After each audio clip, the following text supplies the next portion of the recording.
말씀을 읽겠습니다. 그 후에 예수께서 디베레아의 갈릴리 바다 건너편으로 가심에 큰 무리가 따르니 이는 병자들에게 행하시는 표적을 보았음이로라.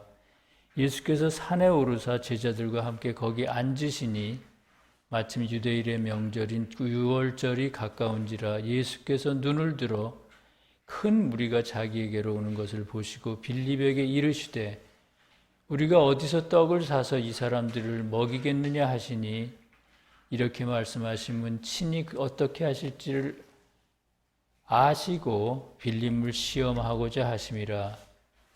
빌립이 대답하되 각 사람으로 조금씩 받게 할지라도 200데나리온의 떡이 부족하리이다. 제자 중 하나 곧 시몬 베드로의 형제 안드레가 예수께 여짜오되 여기 한 아이가 있어 보리떡 5개와 물고기 2마리를 가지고 있나이다. 그러나 이것이 이 많은 사람들에게 얼마나 되겠사옵나이까? 예수께서 이르시되 이 사람들로 앉게 하라 하시니 그곳에 잔디가 많은지라 사람들이 앉으니 수가 5,000명쯤 되더라. 예수께서 떡을 가져 축사하신 후에 앉아있는 자들에게 나눠주시고 물고기도 그렇게 그들의 원대로 주시니라. 그들이 배부른 후에 예수께서 제자들에게 이르시되 남은 조각을 거두고 버리는 것이 없게 하라 하시므로 이에 거두니 보리떡 5개로 먹고 남은 조각이 12바구니에 찼더라. 그 사람들이 예수께서 행하신 이 표적을 보고 말하되 이는 참으로 세상에 오실 그 선지자라 하더라. 그러므로 예수께서 그들이 와서 자기를 억지로 붙들어 임금으로 삼으려는 줄 아시고 다시 혼자 산으로 떠나가시니라. 세교의 가르침 계시록 해설 617의 4항에 있는 말씀을 소개합니다. 영적 의미로 먹는 것은 의지 안에 받아들여 행하는 것을 말하고 그렇게 해서 결합하는 것을 뜻합니다.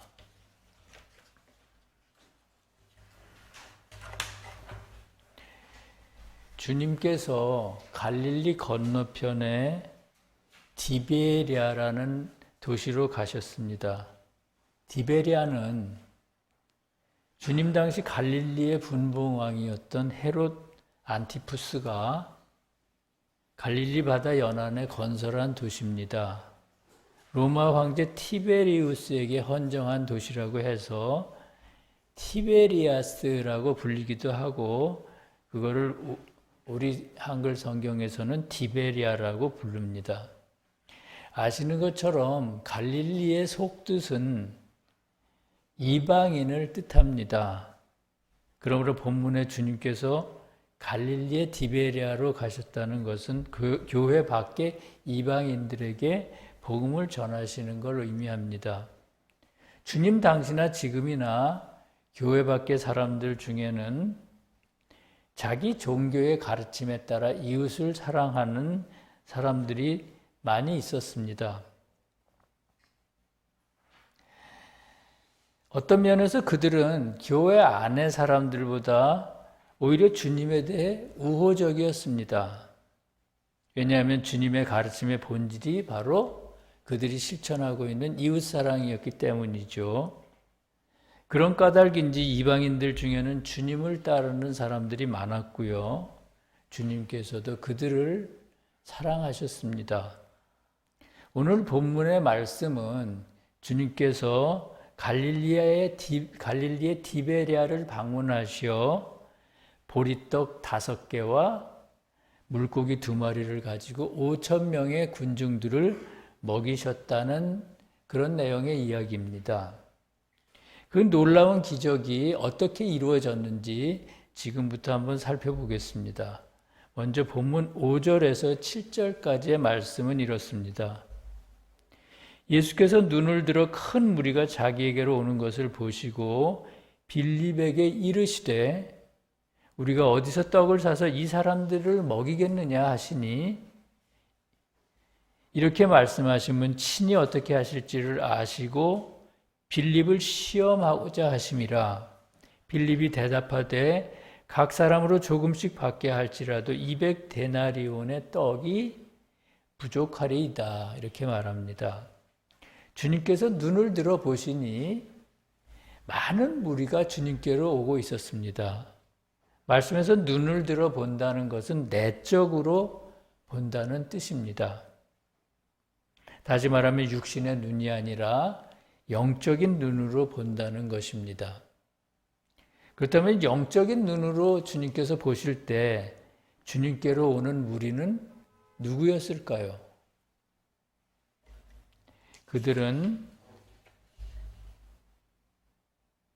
이방인들의 마음속에 있는 진리들입니다. 말씀에서 무리는 진리를 나타내기 때문입니다. 그러니까 사람들이 아닌 거죠. 주님을 따르는 많은 이방인들의 마음속에 있는 진리들을 주님께서는 보셨다는 겁니다. 우리 안에는 한없이 많은 숱한 진리들이 있습니다. 그 중에는 참된 진리도 있고 거짓된 진리가 있습니다. 또 따뜻한 진리도 있고요. 냉랭한 진리도 있습니다. 사람 안에는 이렇게 여러 가지 종류의 진리들이 공존하기 때문에 교회 안에 믿는 사람들조차 생각하는 것이 항상 같지가 않습니다. 어느 때는 지혜로운 생각을 하고 판단도 지혜롭게 하지만 어느 때는 어리석고 이기적인 생각을 하고 또한 그런 판단을 합니다. 그래서 주님은 사람을 보실 때 겉을 보시지 않고요. 그의 내면의 진리가 어디를 향하고 있는지를 항상 살피십니다. 주님께서 그렇게 하시는 이유는 각 사람에게 필요한 진리가 무엇인가를 늘 생각하시기 때문입니다. 본문에서 주님이 눈을 들어 무리를 바라보신다는 것은 그런 의미입니다. 큰 무리가 몰려오는 것을 보시고 주님께서 제자 빌립에게 우리가 어디서 떡을 구해 이들을 먹이겠느냐 이렇게 물으셨습니다. 떡을 먹인다는 것이 무슨 뜻일까요? 그들에게 필요한 선을 주시겠다는 뜻입니다. 이방인들 즉 이방 종교의 사람들도 그 종교가 순수한 종교이기만 하다면 여러 가지 자기 종교의 진리를 가지고 배워서 알고 있습니다.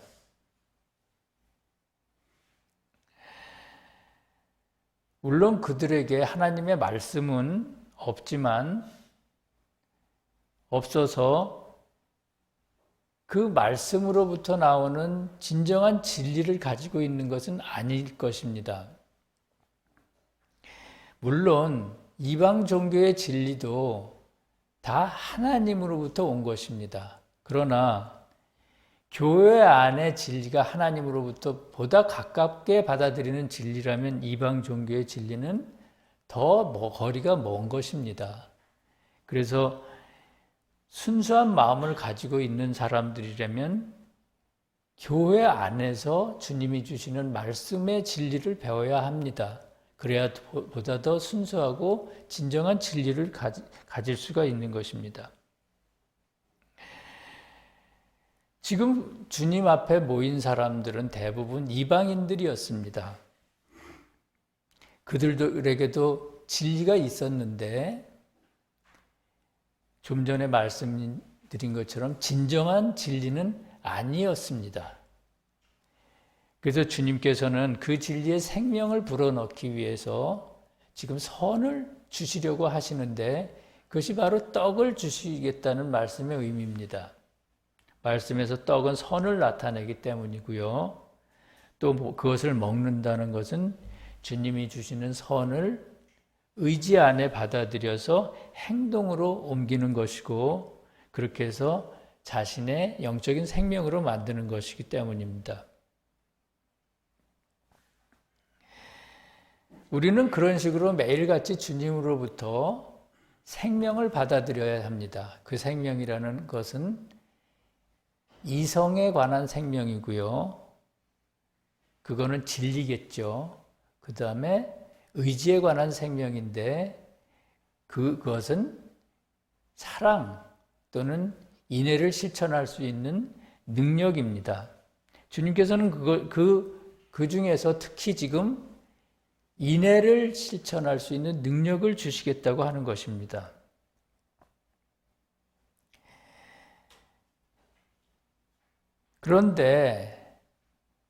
그러니까 주님께서는 지금 영적인 생명의 떡을 말씀하시는데 빌립은 주님이 말씀하시는 그 의도를 잘 알아차리지 못하고 있습니다.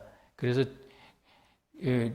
빌립이 대답하기를 이 사람들을 모두 먹이려면 200데나리온으로도 부족합니다. 이렇게 말했습니다. 기록에 의하면 주님 당시 1데나리온은 노동자 하루의 품삯에 해당되는 돈이라고 합니다. 그러니까 200데나리온은 지금의 가치로 환산하면 200일치의 품삯이고요. 약 2천만 원 정도의 거금인 거죠. 결과적으로 빌립은 이 무리들에게 떡을 제공하는 것이 불가능한 일입니다 라고 말하는 것입니다.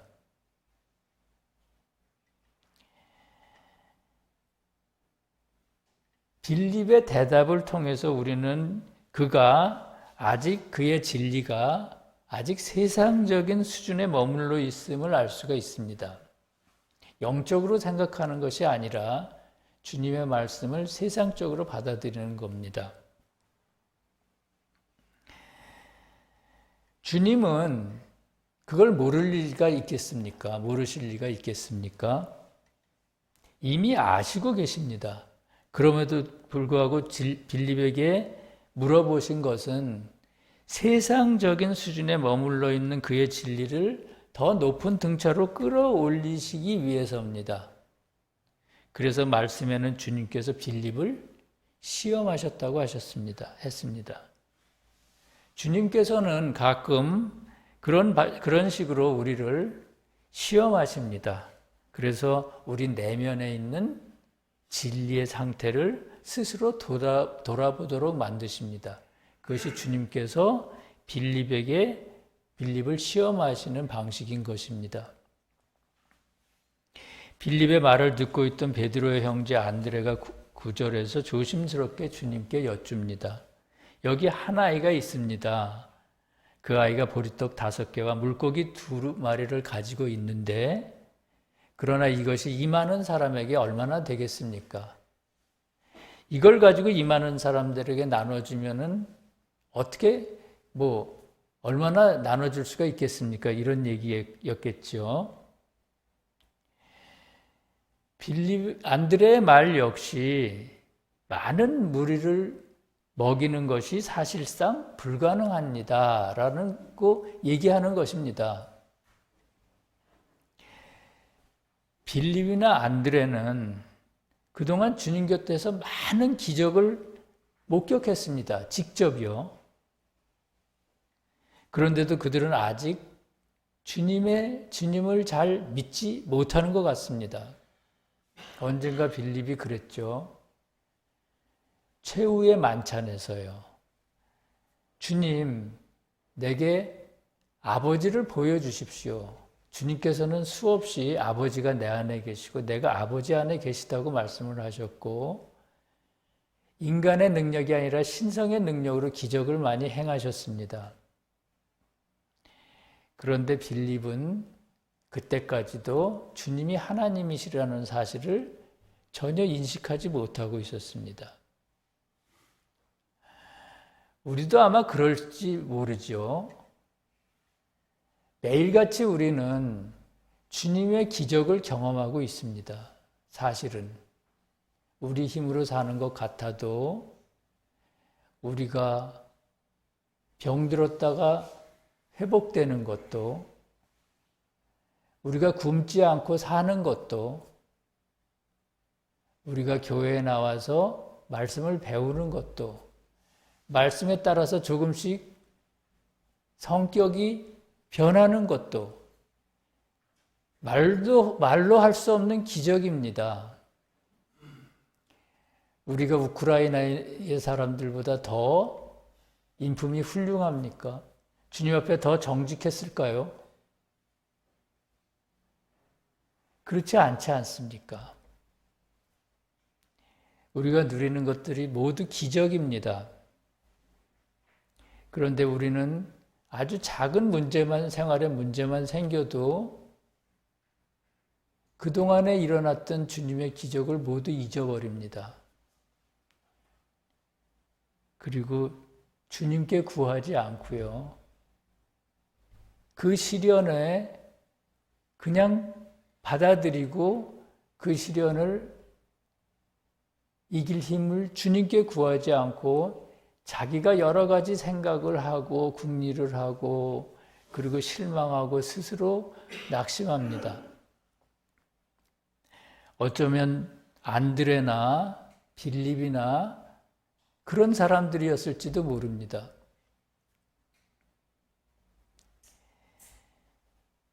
그래서 그들은 주님께서 이 많은 사람을 어떻게 먹일 수 있겠느냐라고 물으셨을 때 불가능합니다. 우리에게 2천만 원이라는 돈이 어디서 구할 수 있습니까? 이런 식으로 말했던 거죠.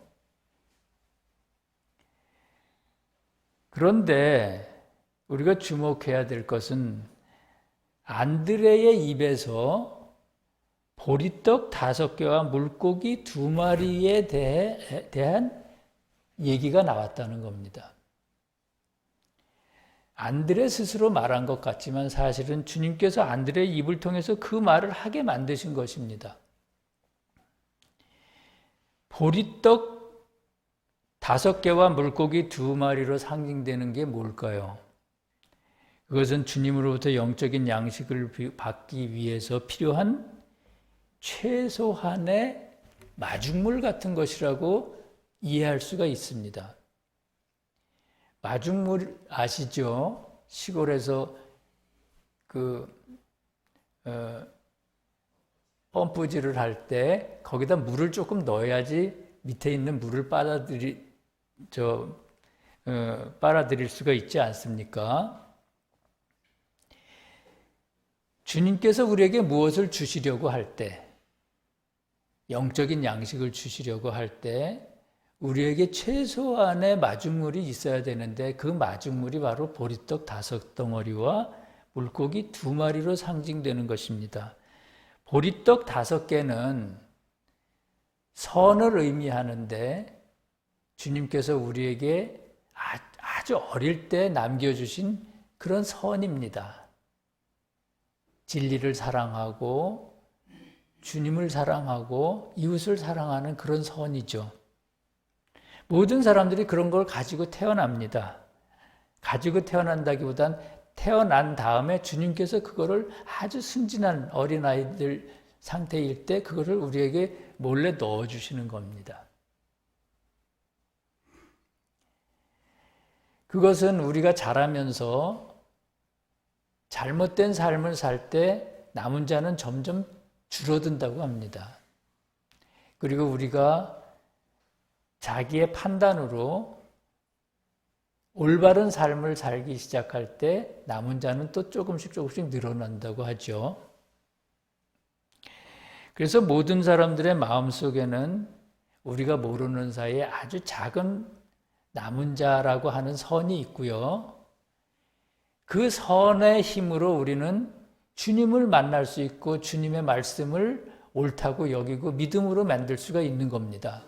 그게 없었다면 우리는 종교를 아마 가지기가 어려웠을 겁니다. 인간들은. 그것이 바로 보리떡 5개로 상징되는 남은 자의 선입니다. 왜냐하면 보리떡은 선을 의미하고 5이라는 숫자는 남은 자를 의미하기 때문입니다.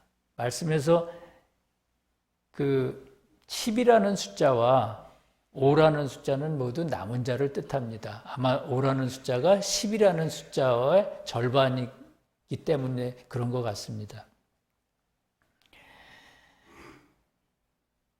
또 물고기 두 마리는 그 마중물 중에 하나의 또 다른 측면의 것으로서 진리를 나타냅니다. 물고기는 어떤 진리냐면은 우리가 교회에 나오기 전부터 알고 있는 세상의 진리들입니다. 세상에도 많은 진리들이 있지 않습니까?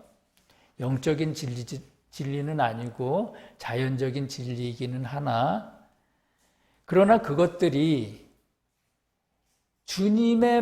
주님으로부터 진리와 선을 받아들이는데 중요한 역할을 한다는 것입니다.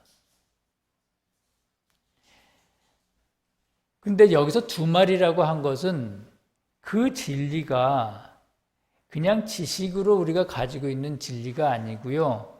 아까 말씀드린 남은 자의 선과 이렇게 결합된 지식이라는 것입니다. 다시 말하면 우리가 좋은 대학교에 나온 사람이 많은 것을 배웠는데 그것을 좋은 일에 쓰지 않고 가지고만 있다면은 그것은 물고기 두 마리가 아닌 겁니다. 그냥 물고기인 겁니다. 그런데 그걸 가지고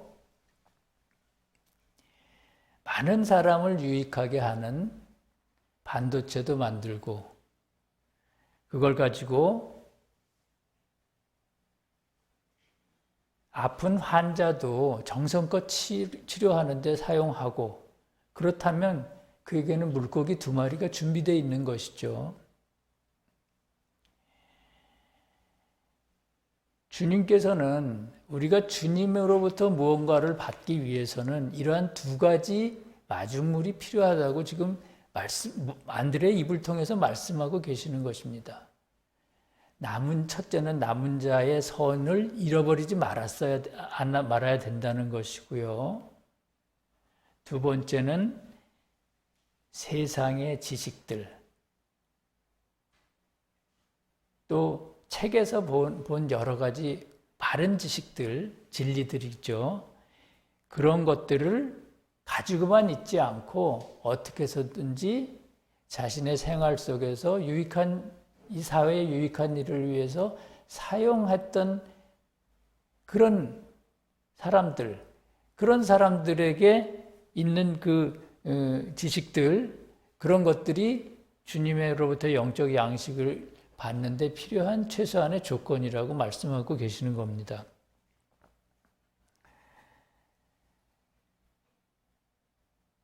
왜냐하면 그게 없다면 주님께서 선과 진리를 우리에게 영적 양식으로 보내주실 때 그걸 이해를 하지를 못합니다.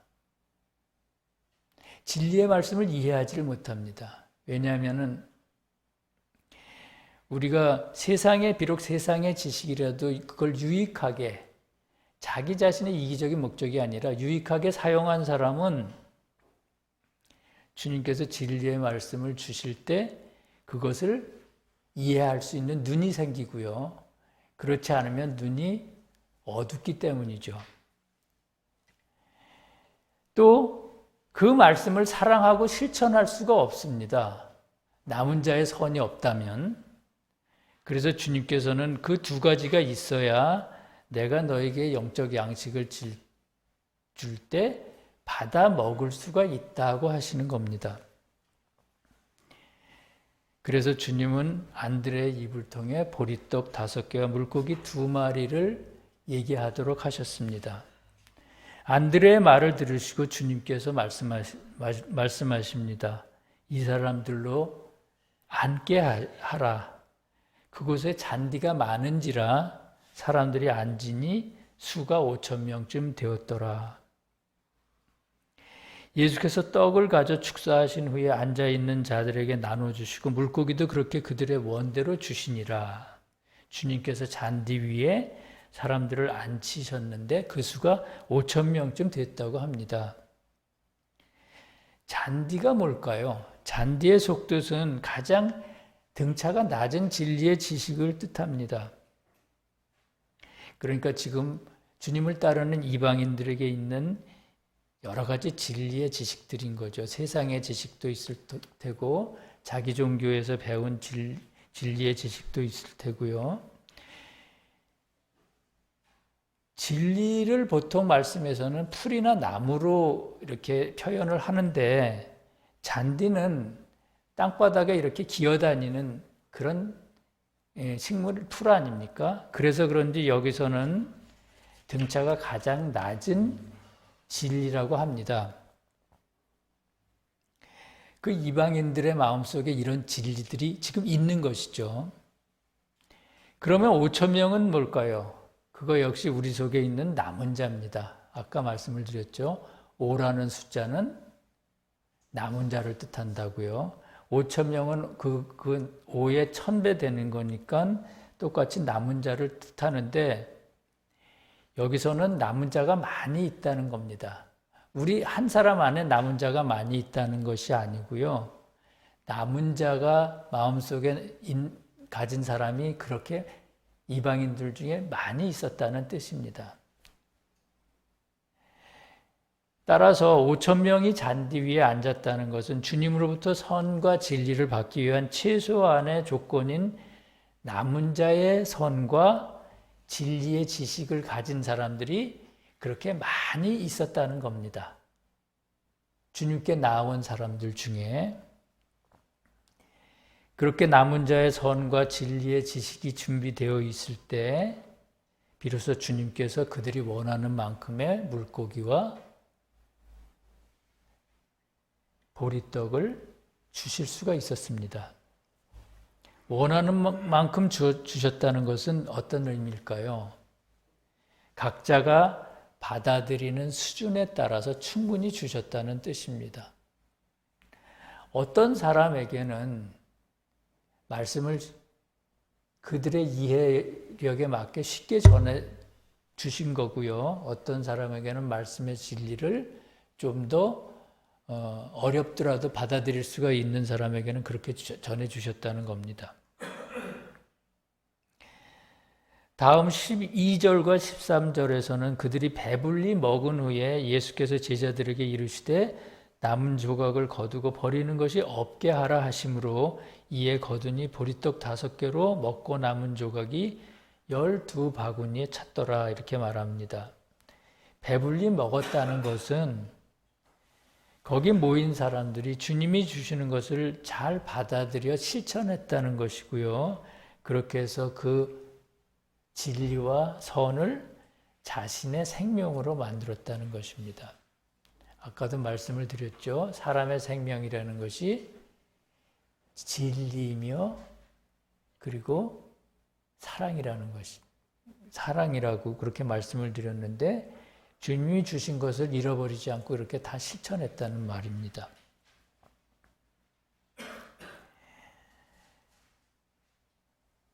또 남은 것을 거두니 12바구니에 찼다고 했는데 그것은 주님이 주신 것들을 버려지는 것이 하나도 없이 모두 믿음으로 만들었다는 것입니다.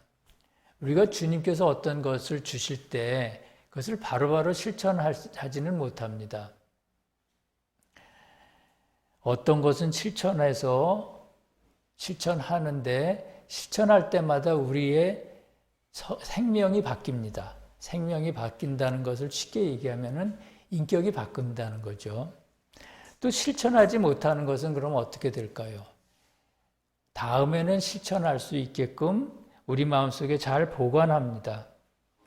근데 여기서 12바구니의 12은 곧 그 바탕에 사랑이 있는 믿음을 나타냅니다. 말씀에서 12은 보통 믿음을 나타내죠.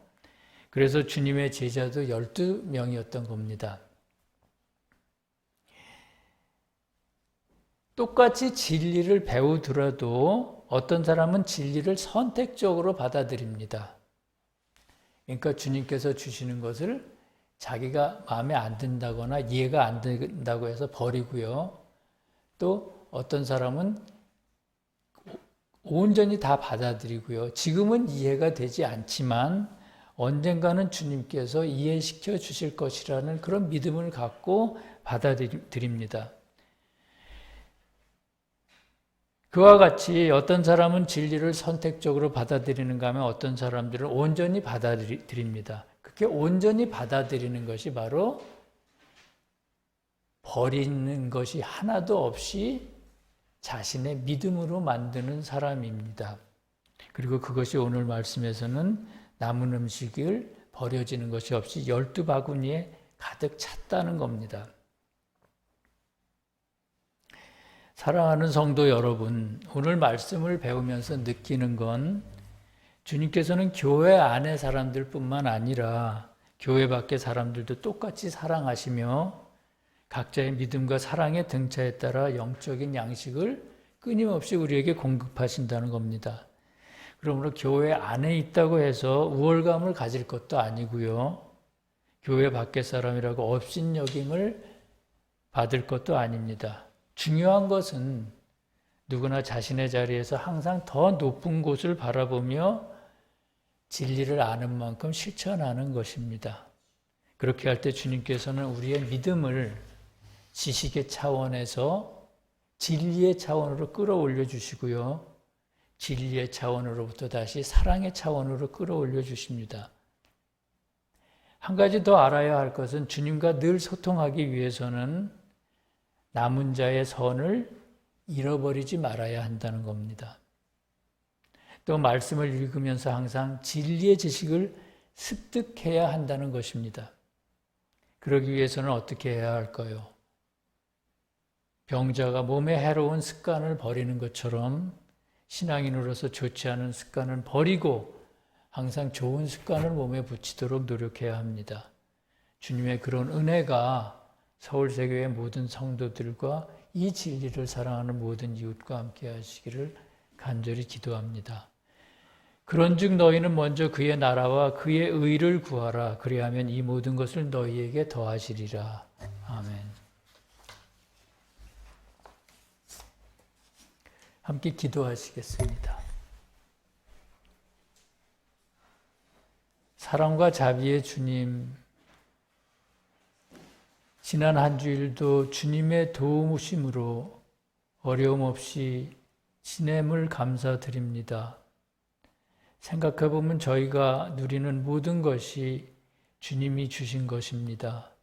주님께서는 너무 많지도 않게 또 부족하지도 않게 주시지만 인간의 욕심은 한이 없습니다. 부족한 게 없는데도 늘 부족함을 느낍니다. 주님, 저희들을 불쌍히 여기시고 항상 자신을 돌아보며 회개하게 하옵소서. 또한 주님을 믿는 사람으로서 좋은 습관을 몸에 붙이도록 도와주시옵소서. 주님, 이번 주에는 선거가 있습니다. 저희로 하여 나라와 국민을 위해 사심없이 봉사할 수 있는 사람을 알아보는 눈을 주시옵고 바른 선택을 할 수 있도록 이끌어 주시옵소서. 주님, 세상이 너무 험하고 어지럽습니다. 이대로 가면 새교회로 오는 사람들이 과연 있을까 싶을 정도입니다. 주님, 이 나라를 보살펴 주시옵고 5,000년 동안 지켜온 진리에 대한 애정과 이웃 간의 사랑을 더는 잃어버리는 일이 없도록 끝까지 지켜주시옵소서. 나라와 권세와 영광이 우리 주님께 영원히 있사옵나이다. 아멘.